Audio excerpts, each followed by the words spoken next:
বিয়ের পর সবাই বলেছিল সংসারটা বুঝে শুনে করো,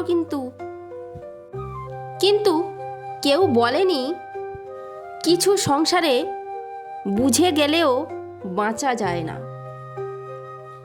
আমার স্বামী সারাদিন অনেক পরিশ্রম করে ক্লান্ত হয়ে বাড়ি ফিরত। তার ক্লান্তি ছিল শরীরে নয়, মনে। এত প্রেশার। সেই জন্য আমি অপেক্ষা করতাম, শুধু কথা বলার জন্য নয়, একটু শান্তির জন্য। আমরা দুজন একই ঘরে থেকেও ভীষণ আলাদা ছিলাম। আমাদের মধ্যে কোনো ঝগড়া ছিল না, কিন্তু ভালোবাসাও কখনো ছিল না।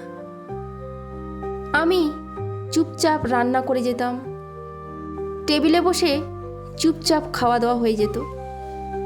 এমনকি ঘুমোতে যাওয়ার সময়ও চুপচাপ শুয়ে পড়তাম।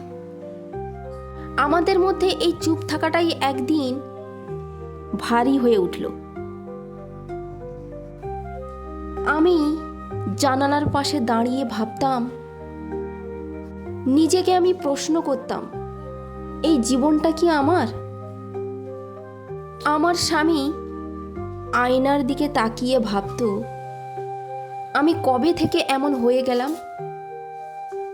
এইভাবে আমরা নিজেদেরকে প্রশ্ন করতে থাকলাম। আমরা দুজন দুজনকে কেউ কাউকে ছেড়ে যাইনি, কিন্তু তবু যেন দুজনেই প্রতিদিন একটু একটু করে হারিয়ে যাচ্ছি। এইভাবে আমাদের মতো কিছু সংসার ভাঙে না, শুধু নিঃশব্দে মরে যায়।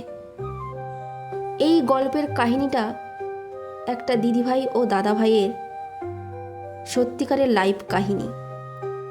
তোমাদের ভিডিওটা কেমন লেগেছে কমেন্টসে জানিও। আর তোমাদের সঙ্গে গল্প করতে করতে এদিকে আমার রান্নাও কমপ্লিট হয়ে আসছে প্রায়। আজকে আমি রান্না করেছি পালং চিংড়ি। বাজার থেকে টাটকা টাটকা পালংগুলো এনেছিল। সেই পালংগুলোকে আমি ভাবলাম যে আজকে চিংড়ি মাছ যেহেতু আছে, তাহলে পালং চিংড়ি বানিয়ে ফেলি। তো পালং শাকটাকে কেটে ধুয়ে পরিষ্কার করে আমি গরম জলে ভাপিয়ে নিয়েছি, তারপরে ব্লেন্ড করে নিয়েছি। করার পর কড়াইতে